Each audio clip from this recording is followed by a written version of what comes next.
नमस्ते बच्चों। आज के इस वीडियो लेसन में हम जानेंगे कि ग्रेगर जॉन मेंडल ने मटर के पौधे का चयन क्यों किया था। तो देखो, यहाँ सबसे पहला पॉइंट, मटर के पौधे को हम आसानी से उगा सकते हैं।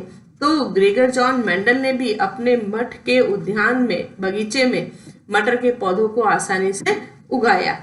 ये सबसे पहला पॉइंट था सिलेक्शन का। सेकंड पॉइंट देखो, ये पौधे एक वर्षीय पौधे होते हैं, है ना। एक वर्षीय पौधे क्या करते हैं, आपने पौधा उगा, उसमें फूल आएंगे, फल आएंगे और वो अपना जीवन काल पूरा कर लेगा। तो मटर के पौधे का जो जीवन काल है लगभग 2 से 3 महीनों में पूरा हो जाता है, ठीक है।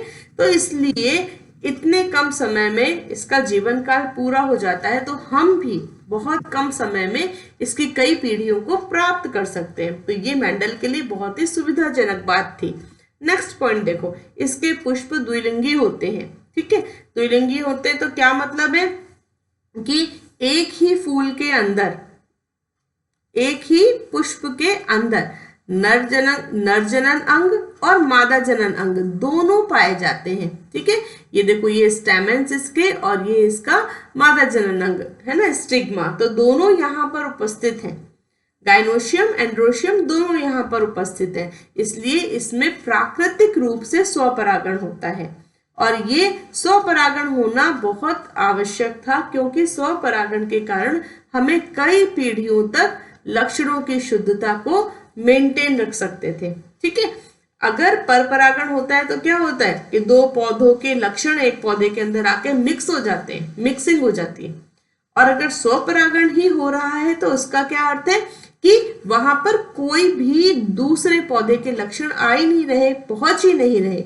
इसलिए कई पीढ़ियों तक लक्षणों की शुद्धता बनी रहती है और ये शुद्ध लक्षण मेंडल के लिए बहुत ही महत्वपूर्ण थे। नेक्स्ट पॉइंट देखो, इसमें स्वपरागण तो प्राकृतिक रूप से हो रहा है, लेकिन अगर हम चाहें तो इसमें हम क्रॉस पॉलिनेशन यानी कि पर परागण भी करवा सकते हैं।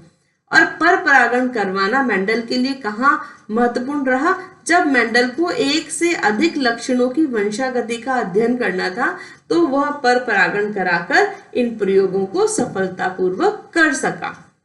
नेक्स्ट पॉइंट देखो, इसमें पुष्प का आकार पर्याप्त बड़ा था और जिससे मेंडल को अपने प्रयोगों को करने में सहायता हुई।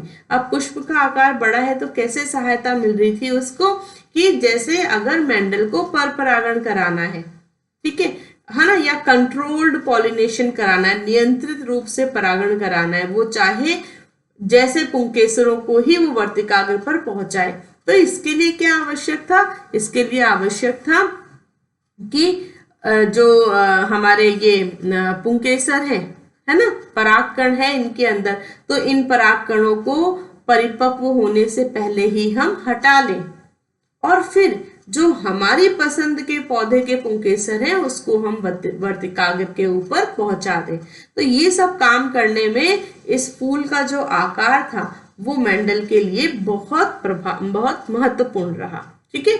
नेक्स्ट पॉइंट देखो, बहुत से लक्षण जो पौधे के थे वो सब भौतिक रूप से स्पष्ट दिखाई देते थे। जैसे अगर हम बात करें मटर के लंबे पौधे की, तो लंबा मतलब वो पौधा देखने से ही लंबा प्रतीत होता था और बौना तो पौधा देखने से ही बौना प्रतीत होता था। यानी भौतिक रूप से जब हम पौधों को देखेंगे तो हमें सभी लक्षण आसानी से पहचान में आ जाएंगे। तो ये पॉइंट बहुत इंपॉर्टेंट रहा मेंडल के लिए, जब उसने अपने जो प्रयोगों को ऑब्जर्व किया, रिजल्ट को ऑब्जर्व किया, डाटा कलेक्शन किया, तो उसको लक्षणों को पहचानने में बहुत मदद मिली, क्योंकि सारे लक्षण बिल्कुल स्पष्ट दिखाई देते थे। लास्ट पॉइंट देखो, मटर के पौधे में 34 कॉन्ट्रास्टिंग विपर्यासी लक्षण पाए जाते थे, है ना। अब इतने सारे एक दूसरे से बिल्कुल विपरीत लक्षण अगर मटर के पौधे में थे, तो इससे मेंडल को मदद कहाँ मिली, उसको अपने प्रयोगों की रूपरेखा बनाने में बहुत मदद मिली, ठीक है। तो देखो बच्चों, ये अपने पास में 7 पॉइंट्स हैं। ये पॉइंट हमें कहाँ लिखने हैं, जब हमसे पूछा जाए कि भाई मेंडल ने मटर के पौधे का चयन क्यों किया। ओके, चलो अब अपन ने यहाँ बात करी कि मटर में 34 कॉन्ट्रास्टिंग लक्षण थे, विपरीत लक्षण थे, लेकिन मेंडल ने इनमें से केवल 7 लक्षणों का चयन किया था। और देखो वो 7 लक्षण कौन कौन से थे। तो सबसे पहला लक्षण था पौधे की ऊंचाई। तो पौधे की ऊंचाई के आधार पर बच्चों जो मैं यहाँ पे पहले लिखूंगी ना वो होगा हमारा प्रभावी लक्षण, और जो सेकंड नंबर पे लिखूंगी वो होगा हमारा अप्रभावी लक्षण।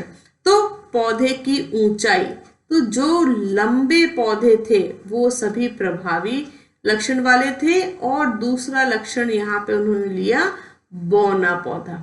ठीक है, तो लक्षण है पादप की ऊंचाई और उसके 2 अलग अलग हमें ट्रेट्स दिखाई दे रहे हैं। एक पौधे तो लंबे हैं और एक पौधे बौने हैं। नेक्स्ट देखो पुष्प की स्थिति।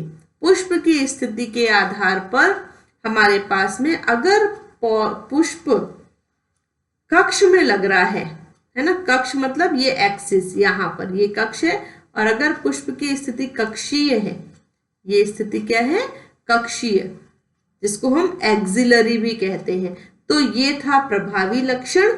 और अप्रभावी लक्षण था टर्मिनल पोजीशन, ये ब्रांच है और यहाँ पर शीर्ष पे, इसको हम कहते हैं शीर्षस्थ, है ना, शीर्ष पे अगर पुष्प लग रहा है तो यह अप्रभावी स्थिति। थर्ड देखो पुष्प का रंग। पुष्प के रंग के आधार पर 2 तरह के पुष्प थे।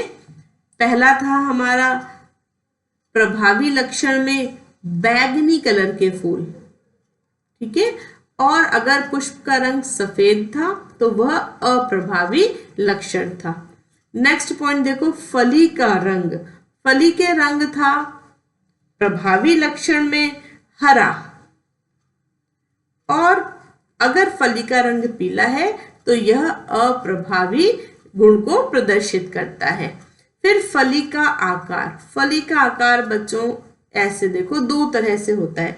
एक तो प्रभावी लक्षण है वो है फूली हुई फली, इस तरह से मटर की जो फली है वो फूली हुई है, तो ये तो था इसका मटर का प्रभावी लक्षण।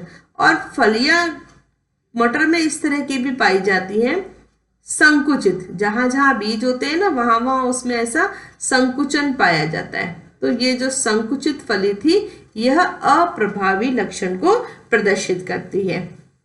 नेक्स्ट था बीज का आकार। बीज के आकार में प्रभावी लक्षण है गोल बीज, तो बीज अगर गोलाकार है तो यह प्रभावी लक्षण है, और अप्रभावी लक्षण बीज का झुर्रीदार होना।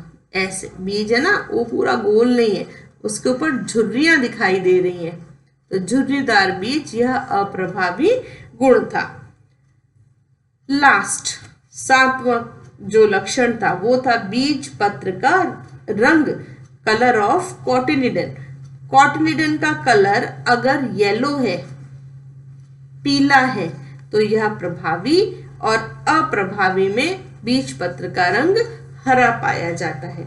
तो मेंडल ने बच्चों ये कुल 7 विपरीत लक्षणों का चयन किया था विभिन्न गुणों के लिए। ठीक है, कौन कौन से उसने कैरेक्टर लिए?